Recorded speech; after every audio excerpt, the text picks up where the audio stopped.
That's our other top story tonight. And once again, rockets from Gaza are terrorizing civilian targets in Israel. The latest incident took place in the often targeted Israeli city of Sderot, which sits close to the Gaza border. A rocket from Gaza slammed into a yeshiva, or a Jewish religious school building, tonight. I-24 News defense correspondent Daniel Tzemach has the story. Well, for the second time in 24 hours, a rocket was launched from Gaza at southern Israel. But this time, that rocket hit a building in the southern city of Sderot, not along the Israel-Gaza border as it did just 24 hours ago. Now, that building was damaged, but no injuries were reported as a result. Israeli police arrived at the scene bringing bomb disposal experts, and that situation has since been contained. But it is yet another escalation in the ongoing confrontation between Israel and Palestinians within Gaza. There has been a relative quiet along the Israel-Gaza border in recent weeks since the last major escalation on May 5th, but the fires have continued. Those fires caused by incendiary balloon launches that have plagued the southern part of Israel and Israeli wheat fields. But there were no fires today, which made this rocket especially peculiar. But one Israeli security official did tell I-24 News that that quiet that was held throughout the day without fires was a deceptive quiet, and that he did indeed feel that tonight might have another incident such as the one that happened just 24 hours ago. But now all eyes are on the Israel-Gaza border as a round of protests are expected this Friday. And as we told you at the top of the hour, Israel has responded with airstrikes on some Hamas targets inside Gaza. Palestinian sources tell the Jerusalem Post that a terrorist site east of Gaza City was the primary target. Let's talk about these developments with my panel. Matthew Brodsky is a senior fellow at the Security Studies Group. And joining us from Israel tonight is Martin Himel. He's an international security analyst. Thank you both for being with us. Martin, let's start. Good to have you with us. Martin, let's start with you. A yeshiva, a religious school hit. Now, thankfully, no injuries, but certainly not for lack of trying. And you have several politicians there in Israel from the right and the left calling for military action, including blue and white head Benny Gantz, the former head of the IDF, saying that this now calls for an attack of unprecedented intensity. Martin, how should Israel respond?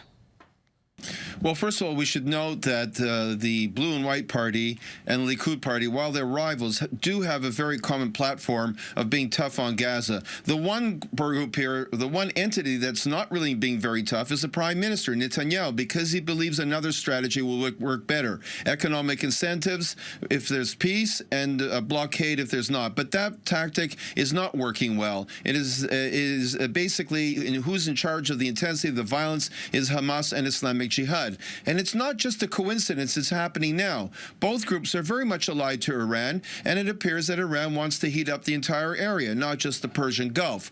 What to do about it is a very complex question. Yes, Israel can attack very hard. It would probably mean a war of several weeks. It would mean an economic shutdown of the major centers of Israel. It comes when children are not in school, and it also hit the tourist industry very hard. That's a heavy price. So all this has to be balanced with the fact that Hamas is really dictating how big and how small the war or the mini-war will continue with Israel. And Martin, that's just the frustration for most Israelis, that Israel gets attacked.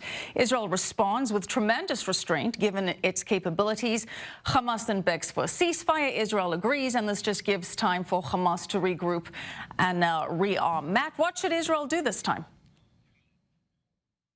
Well, I think you're going to see Netanyahu do the type of thing that he normally does, which is to err on the side of caution. I mean, of course, you're going to have blue and white try to maneuver around to the right and say that they want to have an unprecedented type of strike. But the fact is, Netanyahu is concentrating on a much larger context. And the context this time is that within 2 weeks, there's going to be the convening of the Bahrain Economic Summit. Much of the Arab world is going to be there. This all relates to the peace process. Now, the Palestinian Authority, of course, has tried to get other nations to boycott it and apparently failed in that. Hamas wants to own the ability to say we're the ones who are the true resistance, as they have always turned to violence and been able to do so. So in the meantime, Netanyahu doesn't want to risk an international conference in which Israel may very well attend with the Arab world, which would be unprecedented, and then, of course, just throw that away because he's going to have a large offensive inside of Gaza, when there are plenty of other opportunities, because these types of things happen from time to time. So that's where we're at. Well, Martin, considering the delicate political situation, and as we've discussed, the ramifications of an attack, there's also this issue of transferring money to Hamas, because the Israeli government has been giving millions of dollars in cash from Qatar to Hamas as part of these ceasefire deals, including the most recent one. Should Netanyahu stop doing that? I don't think he'll stop it completely. He might slow down the process. He might limit the funds to a certain degree as a punishment.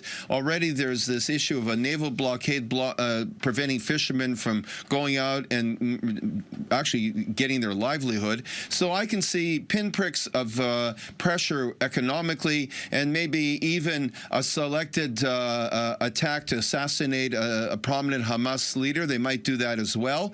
But I don't see a massive invasion, precisely for the reasons that your other colleague mentioned. This summit is coming up. He doesn't want to get the Trump administration up in arms about ruining that summit. And he also wants the Israeli economy to keep humming. And yes, it is tough for people in Sderot, and it's tough for people on the border, but I guess that's the price he's willing to pay in order to keep the conflict limited. Martin Himel, Matt Brodsky, thank you to you both.